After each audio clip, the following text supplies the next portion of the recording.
from a galaxy far, far away. And a bookshelf straight out of the 90s. From Thrawn to Dantooine. And everything in between. This is Legends Look Back.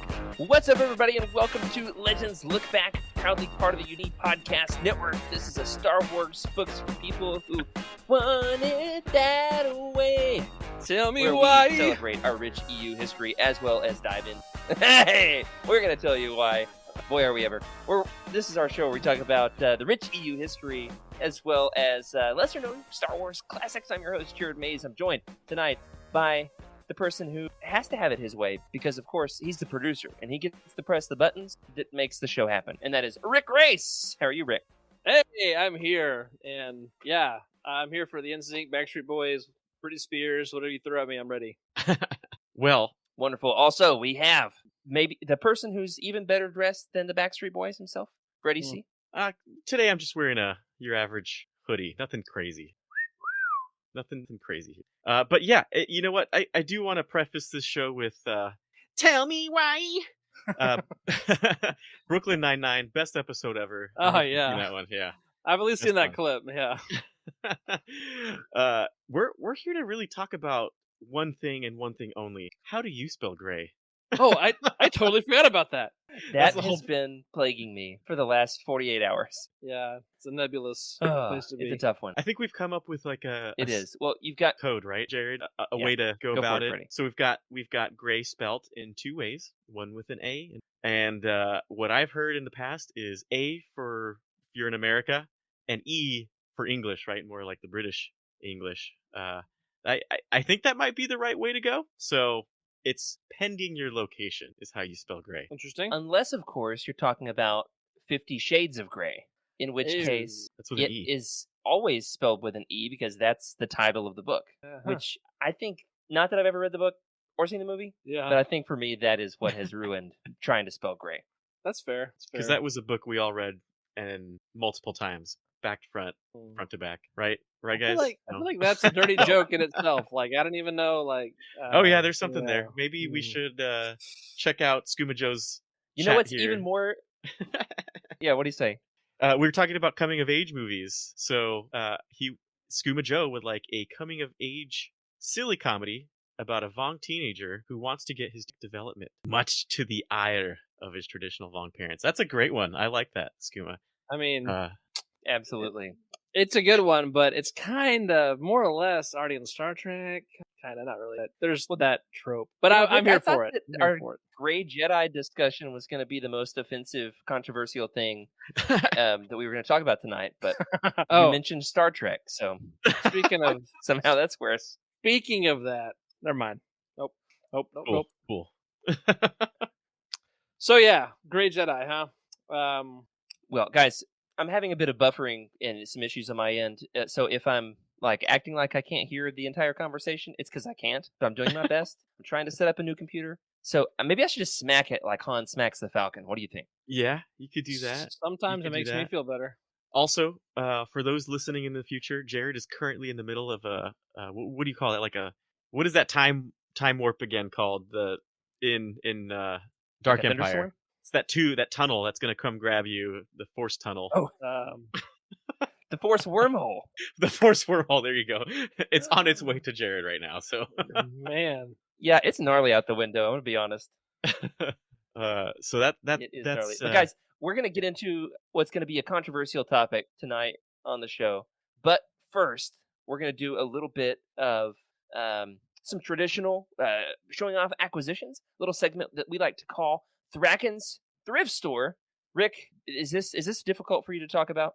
You've made a difficult decision to part with some of your collection. Yeah, I I have made the decision out of full self-control and acknowledgement of my problem that is hoarding, and maybe just a little bit because finances are tight.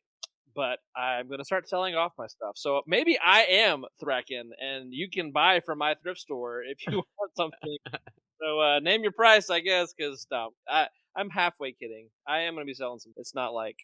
And I negotiated a deal to buy some from Rick, then within hours, massively crashed my bicycle, and it's going to cost almost exactly to the dime to fix my bicycle what it was going to cost for me to buy some books from Rick. So he reneged on the deal, and my family has been starving this week. It's fine.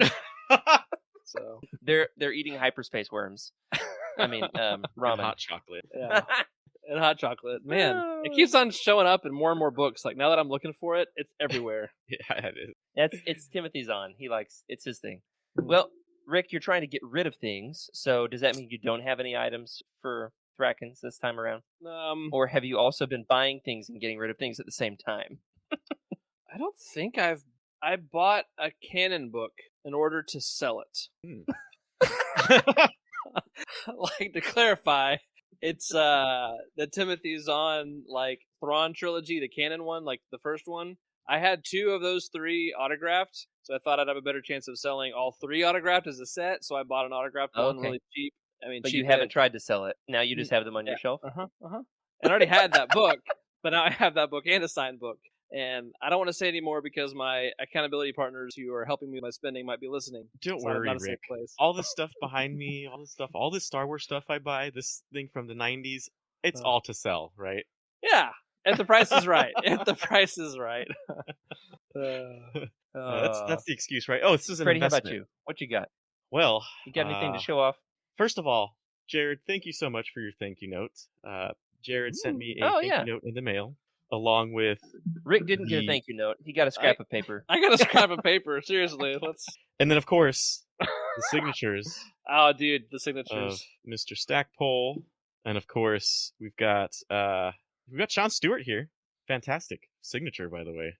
And then beautiful. Rick's Sean Stewart signature is partially damaged. It works. You know, that's what's funny too. In this whole, like, I'm not going to buy anymore, I'm going to start selling. I get these beautiful signatures and realize I don't have a Sean Stewart or Michael Stackpole hardcover, and I can't deface them by putting them on a paperback. So, you know of a Dark Rendezvous and an iJedi for sale. The only Dark Rendezvous hardcover is the Sci-Fi Book Club. In fact, when Mr. Stewart signed my copy, he said to me, "I've never seen the hardcover before," which, as a Star Wars collector, that was a great feeling. And I was like, "You can't have it." It's mine. Nice. But something funny that I remembered about this that I had totally forgotten. Freddie, you remember we bought these books together in California last year. We both got hardcovers of Dark Rendezvous. What's hilarious, I forgot about this. Mine was already inscribed inside the front cover of my hardcover of Yoda Dark Rendezvous. Y'all remember this? Yeah, that's right. Read it, Jared. It says, to Mitchell, with all love, Grandma and Grandpa, 2005. So, Mitchell, thank you for ruining my book. It's so funny. I love that. Mitchell, yeah, that was it's my Christmas present now. Thank you, Grandma and Grandpa. And I love that. That's awesome. Yeah, I've got some other stuff here, unfortunately. Because I feel like, Jared, you've got a lot of cool stuff that you probably have to show. So I'm going to show mine. Doesn't get so downtrodden. All right. So a couple of the things that I bought here are because of Jared. I'm already holding it. Because of Jared. Don't blame me. Don't blame me. Because of Rick. There you go. You can blame Rick. Yeah, these are both your faults here. It was actually really nice. It was like a buy one get one 50 off at Barnes & Noble, and it was the day that we talked about this on the last episode. So they ended up in my lap. So I blame both of you for that one. Beautiful. And then I'm going to put this... I call those Star Wars books nice enough to display in the bedroom. Yes. And then, of course, I regret to inform you that I bought another one. Another True Sepakura. Why regret? It's a hardcover. Every time I see a hardcover, it's a must-buy. I never find... And this one says... Wait, is it to Mitchell? No, Mitchell. Dude, no way. Dear Mitchell? John, may the force be with you. Love, Mom and Dad, 1992. 92, man. Yeah. That's a good one. Wow. Mitchell's old enough to have grandchildren now. Supportive parents. John. That's great. That's right. Thank you, John. Hey, you reminded me that I actually did go to Barnes & Noble right before, Repented. And I did get two books. Okay. I got the Star Wars Time one. Oh. Which isn't Legends, but it's a cool book. And then something else, but I can't remember what it is. So, good story, huh? Yeah, Iscool says, was that book out in 92? Yes, it came out in 92. So he got It's the first edition right there. Nice. And then of there's course, a inquiry. Do we yeah. address this? I need to take a recount. I actually don't know how many I own, but if I were to guess, I have, and I pass them out to folks every time they want a Star Wars book of my favorite type here. And so I've given some out to even a fan, I believe, from Vermont. How you doing? Doing well. I see you in the chat every once in a while on Discord. Jeremy, exactly. So maybe about 8 or 9 is what I think, but there's a chance that it could be a lot higher than that. When you, I think I've got 2 or 3, Freddie. Freddie, when you're saying you hand them out, for some reason, my mind like went straight to you hand them out to like homeless people. They're like asking for food on the side of the road, and you're like, "Hey, I'm sorry, here's Trusa Bakura." No, like that's just the. I take my bike and I go door to door. Yeah. And I have you heard? And if they want it, also Halloween candy. Yeah. Yeah. Freddie just has a gigantic bucket on his front porch full of Trusa Bakuras. Or all the little bitty ornament sized ones he has. There you go. Last one. This is the last thing I have. They're both related. 2 legends in a way. We've got 2 of the Boba Fett Hasbro Kenner, I guess you would say, that dropped. Here, I'll hold this one up first. Look at that artwork. This is from, I want to say Empire. And now the Bounty Hunters. Yeah, check that out. So it's got the comic art, and even the character himself, or what do they call it? The figurine is painted. The model, I guess. I don't know. Painted in the same way that the artwork of the comic. And my favorite from Boba Fett, Death Lies. There it is. This is the Cam Kennedy. Yeah, Cam Kennedy. I said Cam Kennedy. Cam Kennedy, there, right there, in the style, or as we like to call him, Hot Dog Boba Fett, Freddie. Hot dog. This is Hot Dog Boba Fett in, I guess not really the flesh, in the plastic, right here. Yeah, in the plastic. I've ordered mine. It's on the way. It's en route. I love the shading on that too. I wish you could see that in the camera, but there's a lot of shading, just like it's in the comic. They're Target really exclusive, nice. So yeah, if you want to get your own, they're out there. Swifty, and in fact, Target exclusive. Target's getting everything nowadays. That's right. Get yourself a Taylor Swift album while you're at it. All right, so Freddie got to show off his Boba's Fett. Gotta love to see it. Which one is a clone, Freddie? Hot Dog Boba Fett or the original Marvel? Let's go with the original Marvel, because Hot Dog Boba Fett has a very close place in my heart. That's right. All right, I love to see it. Well, I don't have new books to show off, new action figures. I did get, as you know, quite a few books signed at Legends Con. I think I showed off a couple last week. I'll just show off 2 or 3 more for tonight. Got my little Rogue Squadron paperback signed by Michael Stackpole. Oh, and he wrote something. Oh, this is cool. He wrote "Fly Fast and Shoot Straight." So that's cool. Not quite as cool, though, as what Matthew Stover wrote in my book, which I think I showed off, which was "Everything I Tell You Is a Lie." Man, my mic was muted, but I made the joke that Stackpole wrote, "Dear Mitchell, Merry Christmas." Oh man, that would be so good. This one's cool because I got Karina Becco to sign my Legacy Volume 2, and she signed it, and it's the gold Sharpie. See if you can even pick it up on the camera there. Yeah, right at the top. Yeah, which looks really cool, and meeting her was awesome. Got a really good looking black Sharpie signature inside my 30th anniversary hardcover collectible copy of Crimson Empire, signed by Randy Stradley, and he wrote here, "Loyalty never dies," which is cool. Yeah. And then he proceeded to tell me a story about the creation of these 30th anniversary hardcovers that, bless his heart, made no sense. I have no idea what he was trying to tell me about these, but it was a long story. Oh man. I don't really know where he was going with it. Nice. And one more. I got Planet of Twilight, which was my 300th Legends book. Save the best for last. Here, signed by Barbara Hambley, who wore her Jedi robes to Legends Con, which was pretty cool. Yeah. She said, "Got to do it right." There you go. That's awesome. So that does it for Thraken's Thrift Store. Guys, let's give it 2 here for Legends Lookout before we get into the topic that definitely isn't going to get us canceled. Okay?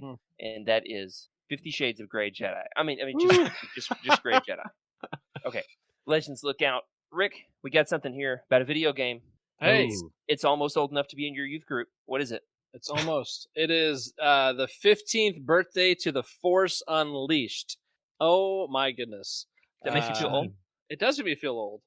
This is one of those games that I have played like maybe 2 hours of, but I own on like 4 different consoles. Yes. Yes, 100%, Rick. That is exactly me. Yeah. How about you, Jared? I've played it several times through. It's one that my brother and I bonded on. We play it a lot together. When he was a kid, he would like it for me to like send the stormtroopers flying. He also liked to play as Darth Vader and slaughter the heck out of those Wookiees. Done that before. It's like the first level. Man. Yeah, right. So it's a revolutionary game. We got a great piece about it, an anniversary piece up on the site written by our Hawaiian teammate Jay. Mahalo, Jay.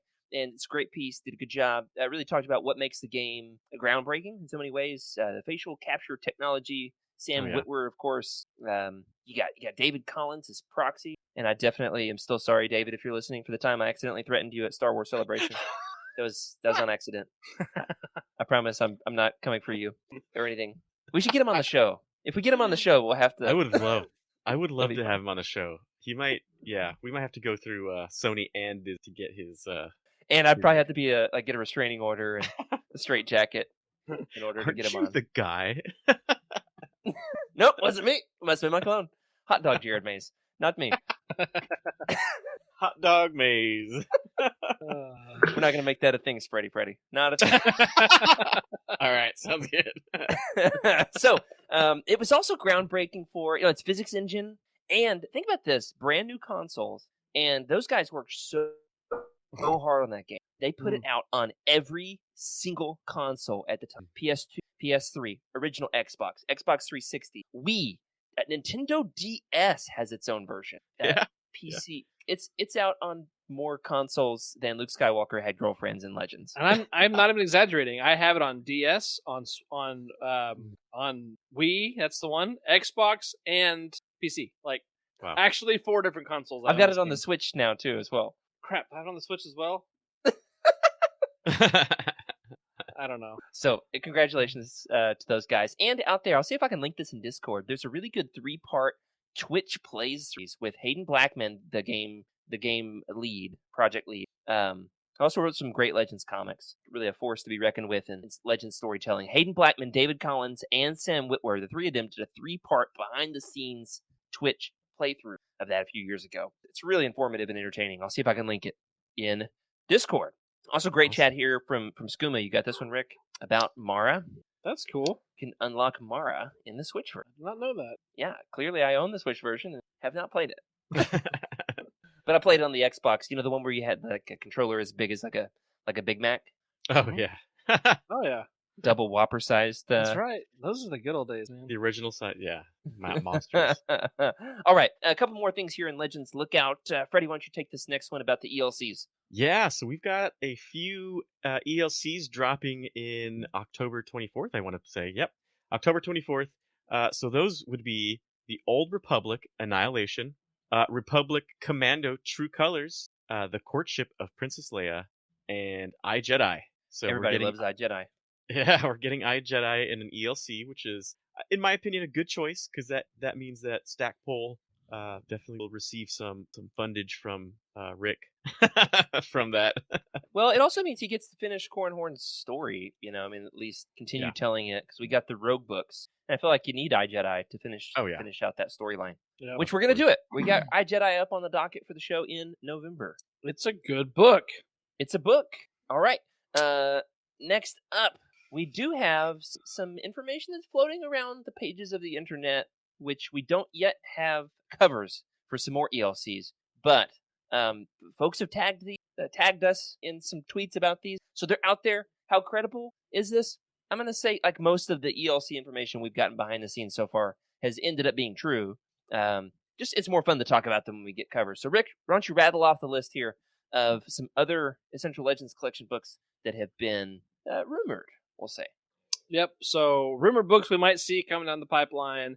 Knight Errant by John Jackson Miller, Order 66 by Karen Travis, Raid Squadron by the late great Aaron Alston, Iron Fist also by Aaron Alston, Lando Calrissian Adventures. Let's go, dude. Yeah, L. Smith, and then Imperial Commando 501st by Karen Travis. So some pretty heavy hitters there. The Lando announcement is really fun. I'm excited that those are going to get a reprint. I can't wait for more people to discover Buffy Raw, and those books are bazonkers with a capital Q. And I also am hopeful that we'll get the Brian Daly adventures if we get this one. They go hand in hand. Yeah. So that would be great. We actually have, folks, our buddy Rob Neese has called dibs the next time we get to one of the Brian Daly books. He wants to be on to talk about them. So that'll be fun. That's right. From the Great White North, our buddy Rob. All right, guys, before we wrap it up tonight, we've got one more topic. A bit of a debate that we have never waded into here on Legends Look Back. In fact, people have begged us not to. But we're doing it anyway, because we're gluttons for punishment. Okay. It's become a relevant topic lately with Ahsoka. Ahsoka herself says, famously, "I am no Jedi like my father before me." And however, how much of a Jedi is she? It's debatable. People also were speculating about the antagonists in Ahsoka, Baylan and Shin. They were saying, based on some early trailers, they were saying maybe here it is, drop the hammer, Gray Jedi. And then that incited the most vehement internet vitriol you've ever imagined. Imagine what folks were saying about the Phantom. Dial that up to a 19. Okay, I mean, have so much hate about Gray Jedi, and let's talk about it, guys. What, first and foremost, constitutes, in your opinion, a Gray Jedi? Before we weigh in on if it's if it's possible, if it's right, even. Freddie conveniently left the chat. All right. Yeah, he's like, I'm not gonna tackle this one, guys. He's working on his camera, looks like. But so for me, I feel like you have to define some of the terms even before you get to that, Right. because we use the term Jedi synonymously or synonymous. Which one? Anyway, Yeah, we use it It's an adjective. synonymously. Thank you. With Force user, and that's not the case. You can be a Force user or Force sensitive and not be a Jedi. Sure. So Jedi to me, but that terminology has evolved over the years, because in most of 90s legends, dark Jedi are everywhere. I mean, True. under every single corner around the galaxy is another dark Jedi, and that term has fallen into disuse. But they also didn't have Sith at that point. That was not a thing, right? Right. And so so our language has evolved regarding this. Yeah. But to me, a Jedi it includes a ideology and a religion of the Force. And so if you still are using the Force but not adhering to that religious or ideological beliefs, that doesn't necessarily make you a Gray Jedi, in my opinion. I think the term, though, does have value, and maybe it describes some people. It might make you a rogue Force user. Yeah.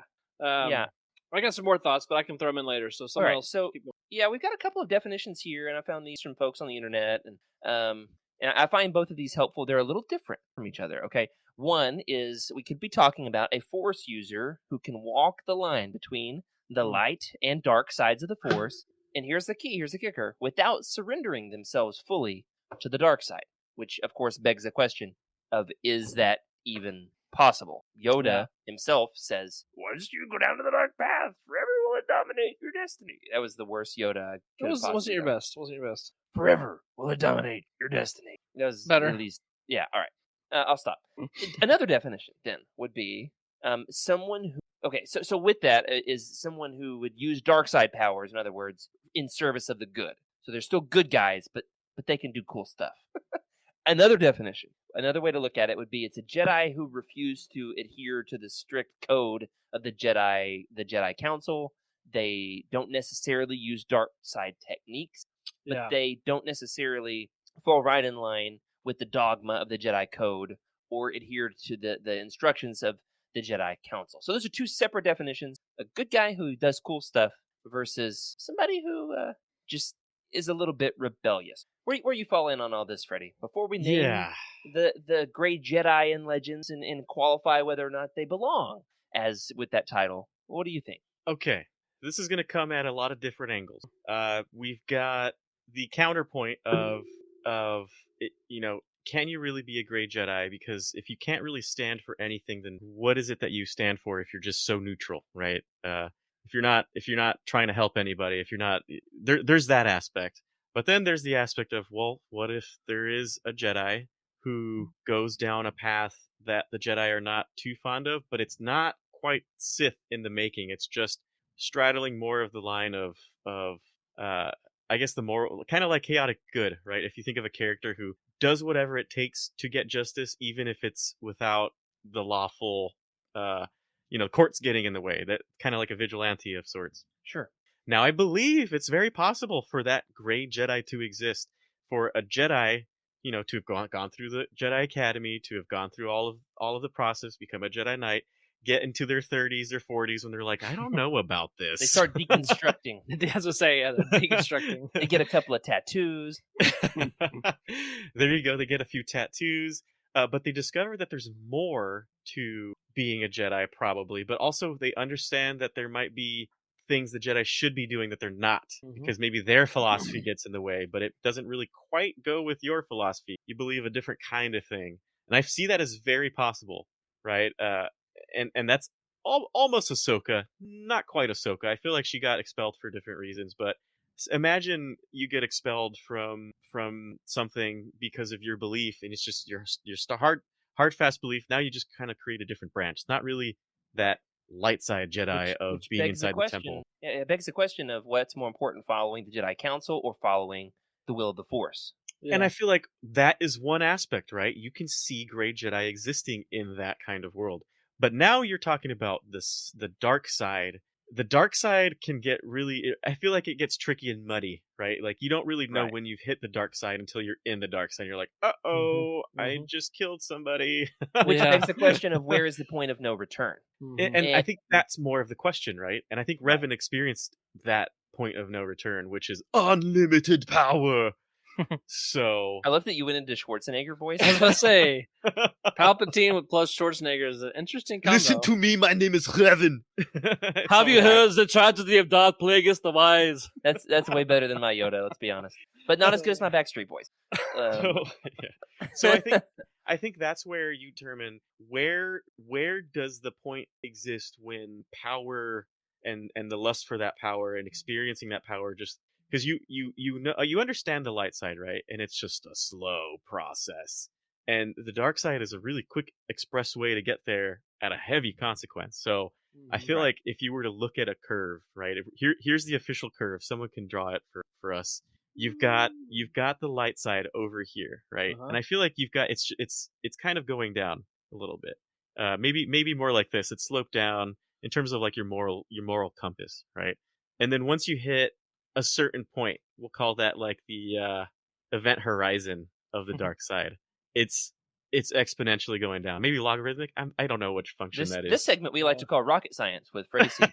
Yeah.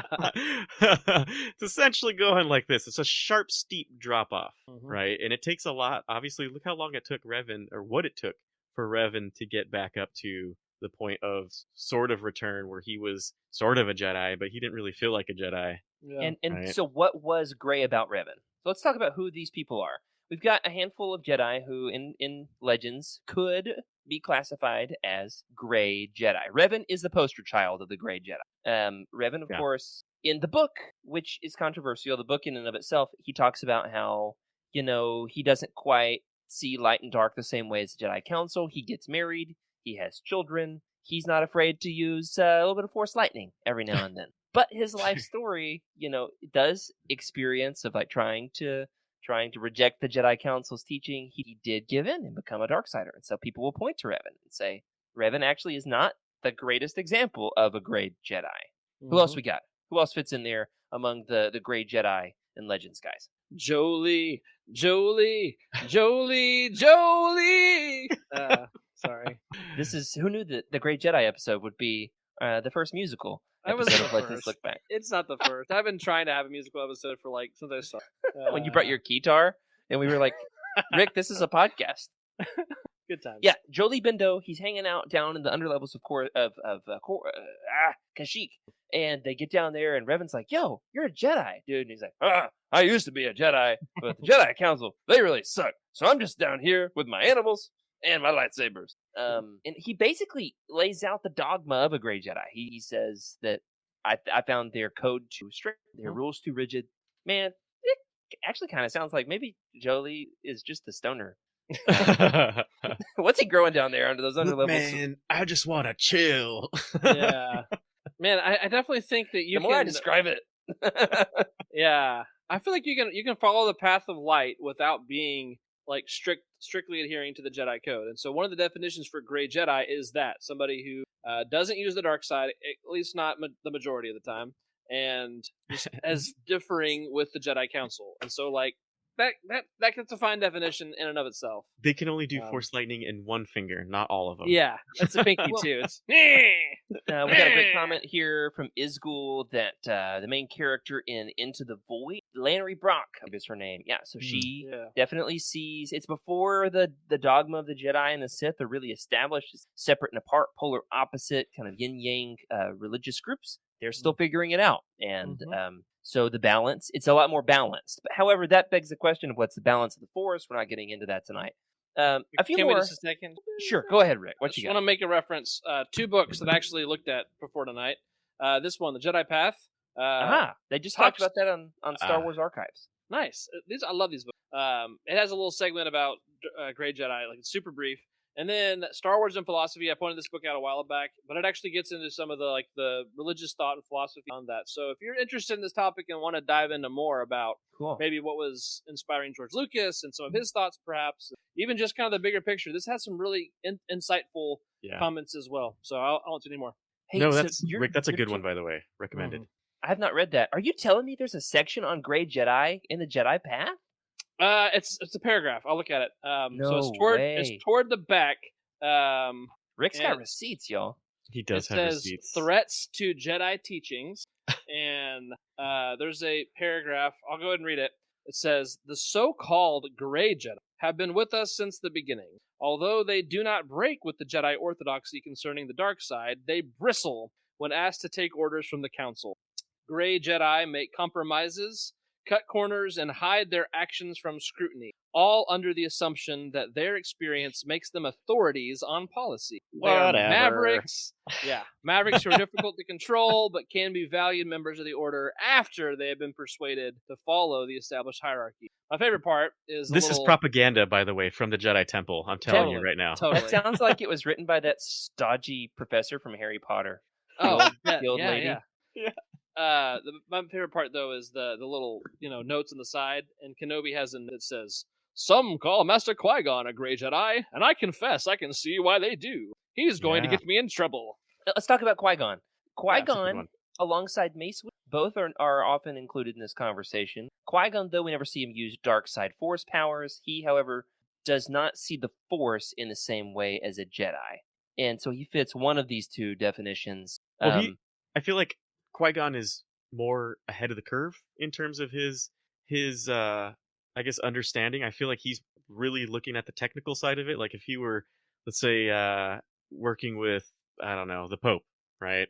He would be doing like the astrophysics and how God created certain things, right? I feel like that's exactly how Qui-Gon was. He was more focused on not just this mystical thing, but really trying to hone in on what it was, and really, I think that was the reason why he brushed up against the Jedi Council. They were so in their way, and he said, no, what you think is in your way, it's actually something different we need to look into. So that's why he didn't quite make the council. He's a mystical thinker. I mean, he's just an outside the box kind of roguish. He's an Enneagram 8. All right, we'll just put it that way. I thought you didn't believe in the Enneagram. I don't, but I'm an 8, and I love Qui-Gon, so we're the same.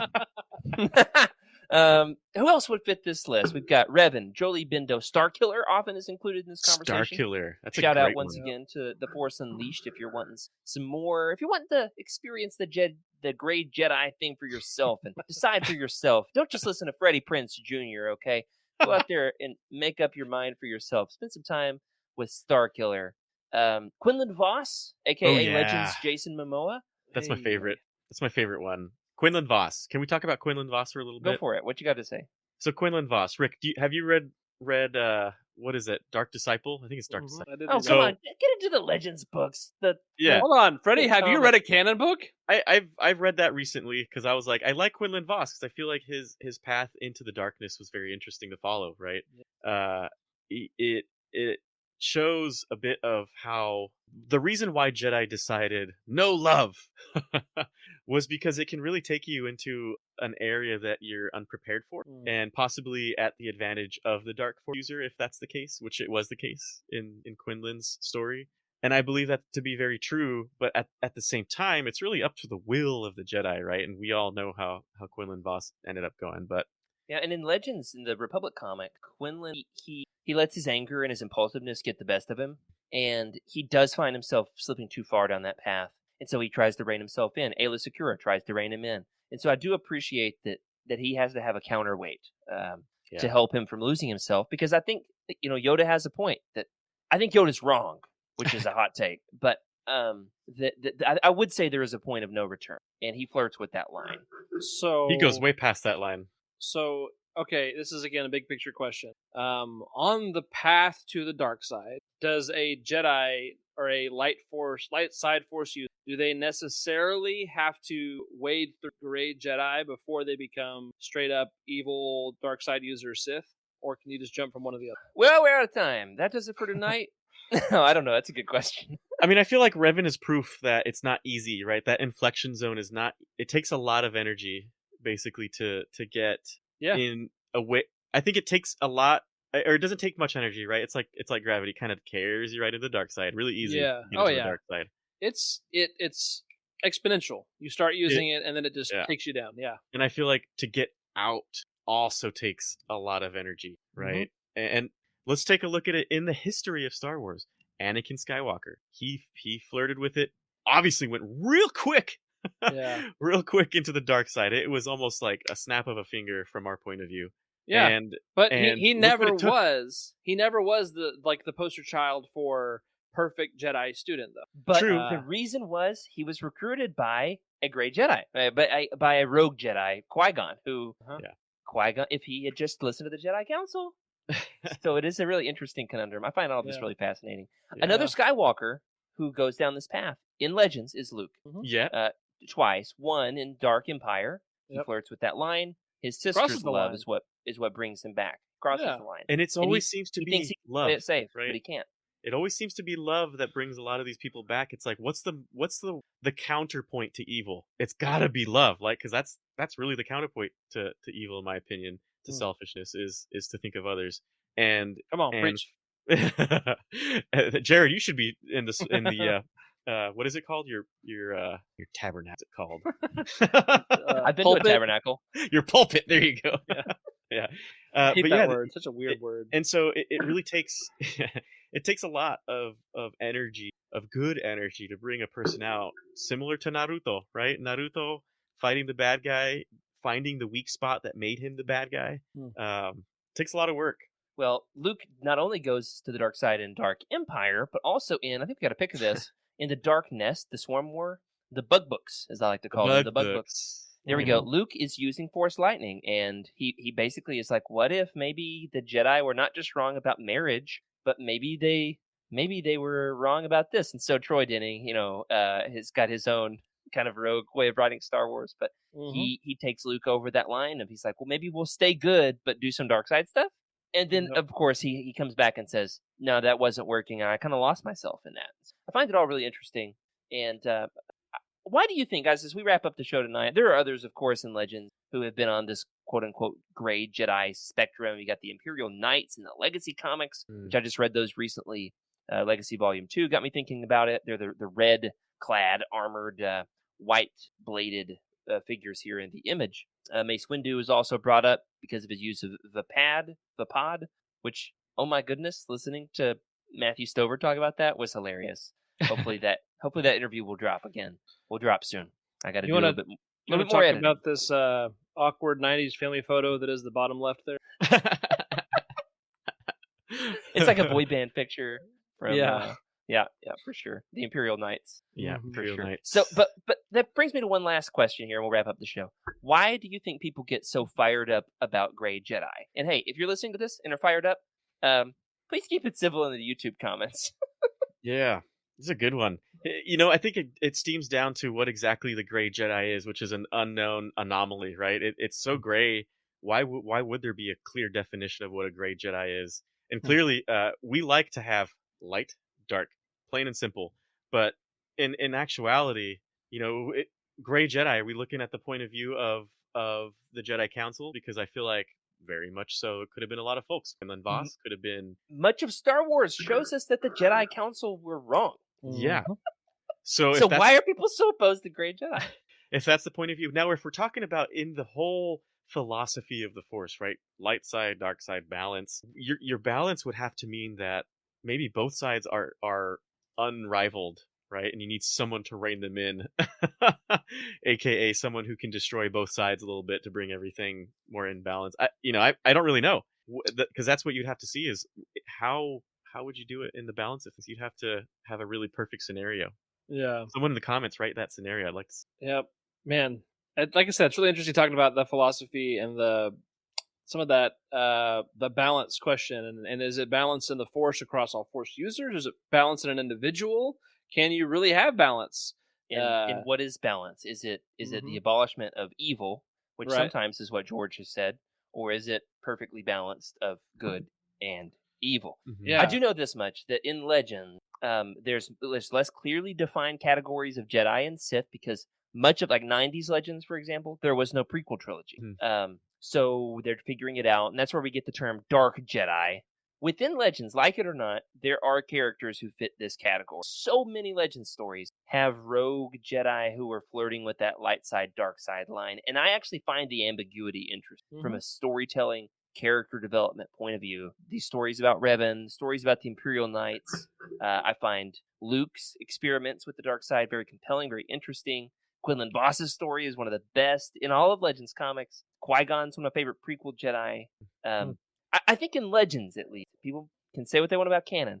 In Legends, this category is there to a certain extent. Now, what people's opinions about it? I don't know why people get so upset about this, but I've got a theory. Freddie Prinze Jr. did that rant a few years ago about, and I'll link this in Discord, it's very NSFW. He says the F word like every other word. He says basically he establishes his credibility with George taught Dave, and Dave taught me. Therefore, I'm right. And all of you are idiots. And people, I think he was very persuasive. And I think people have jumped on that Freddie Prinze Jr. bandwagon, which he's entitled to his. But I think he bullied his way into building an army of anti-Gray Jedi, basically Jedi Council narcs out here. Can I throw in another possibility? Yeah. Again, thinking big picture from outside of the fictional world of Star Wars, maybe because we live in an actual world of gray, where there's a lot in between right and wrong and white and black, where we want our fiction to have clear, defined lines as a means of escape. Yeah. If our fiction is as convoluted as real life can be sometimes, it's just more stress. And so we want things to be simple. Yeah. That's my theory. In reality, a good guy could be bad the next day, and the next day he could donate all of his life savings to another thing. And it's like, well, is this guy really good? I don't know. Right. And that ambiguity is exactly why I think it frustrates people. I can honestly see why George did not want a Gray Jedi. I could see why he'd want some beautiful future, this pristine idea of a good society, and I all for that. That's Star Trek. Cool. Yeah. Well, I find all the ambiguity interesting because you can. I'm a Christian. You can have Christians who are more adherent to their ancient texts than others. You can find Christians who are more morally upright than others. You can find very righteous, morally pious individuals who also do morally gray things. And so I find that all really compelling and really interesting as a reflection of real life to help navigate real life scenarios. Yeah. So as a counterpoint to the escapism. That's fair. Yeah. Interesting. And again, it all goes back to definitions in the real world and in the Star Wars world. Is what is good, what is evil, and who gets to define those. And I think that's a worldview question that everybody has to answer. This has been really interesting debate. I'll tell you what is not just good, but is great, is Dark Empire. Everybody should read that. That's going to do it for tonight's episode. I will say, we're not going to have a live show next week. However, we are going to have a special treat. I'm really close to finishing the edit on the Legends Con highlight reel. That's going to be hitting next Tuesday night in place of the live show. So be looking for that next week. The next roundtable, if you're wanting to read along with us at home, will be completing the Hand of Thrawn duology by Timothy Zahn with the absolute whopper that is Vision of the Future. So take some time, read that, and hang out with us here in about a month when we get to talking about that. That is it for this week. Thanks for joining us here for Legends Look Back. Thanks to our incredible patrons for support. A special thank you to Brian Dooley, Earl Q, Carl Sanders, Zach W, Michael Fry, Raymond Baczynski as well on our Jedi High Council, as well as James, Ashley Ingalls, Colton Fife, Chris Carrizo, and Sally and Chris Eilerson on our Alliance High Command. Thank you for your amazing support. Remember to sub to the channel, leave us a review in your podcast platform of choice. By the way, guys, if you can find our audio interviews with these Legends authors that I got to interview at Legends Con. Those are, at the moment, not on YouTube. Those are in the podcast platforms. So you got to pop over there to hear those. So far, 2 out of 5 are released in the wild. Karina Becco and Michael Stackpole with 200 million more well on the way. Something like that. There's 3 more well on the way. 3. Want your thoughts read on the show? You can find our contact information in the description below. We're also on X at Legends Look Back. Remember to keep the Utini fan code and be a force for positivity in the fandom. May the force be with you. This is a Utini broadcast.